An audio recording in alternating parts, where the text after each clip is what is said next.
পশ্চিমবঙ্গ জুড়ে এখন বিজেপির গেরুয়া ঝড়। সব মিলিয়ে 100 আসনও না পাওয়া তৃণমূলের পরাজয়ের অন্যতম বড় কারণ বলে মনে করা হচ্ছে দলটির হেভিওয়েট প্রার্থীদের পরাজয়।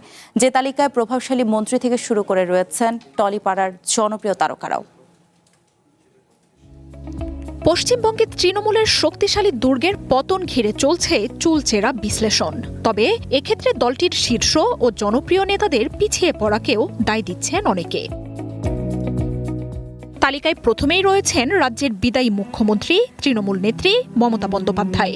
একসময়ের অন্যতম সহযোগী বিজেপির শুভেন্দুর কাছে পরাজিত হয়েছেন তিনি। তবে জিতবেন না তা সম্ভবত ভাবেননি মমতার নিজেও।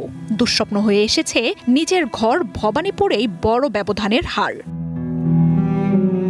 এছাড়াও তৃণমূলের হেভিওয়েট নেতা অরূপ বিশ্বাস, মমতার ছায়াসঙ্গী জ্যোতিপ্রিয় মল্লিক, দেবাশিস কুমার, ব্রাত্য বসু, শশী পাঁজা, চন্দ্রিমা ভট্টাচার্য, শ্রেয়া পাণ্ডে, সব্যসাচী দত্তদের হার ভুগিয়েছে তৃণমূলকে।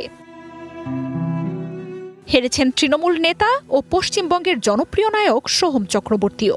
৯,০০০-এর বেশি ভোটের ব্যবধানে হেরেছেন আর্থিক নানা কেলেঙ্কারিতে নামাসা এই নেতা। অপ্রিয় ঘটনার সাক্ষী হয়েছেন তৃণমূল থেকে লড়াই করা পরিচালক রাজ চক্রবর্তী। ১৫,০০০-এর বেশি ভোটে হারের পর রাজের ওপর গোবর দিয়ে হামলার অভিযোগও উঠেছে। পশ্চিমবঙ্গের সিনেমার আরেক জনপ্রিয় নায়িকা সায়ন্তিকা বন্দ্যোপাধ্যায়ও হেরেছেন বড় ব্যবধানে। হেরেছেন ছোট পর্দার আরেক সরব অভিনেত্রী অরুন্ধতী মৈত্র।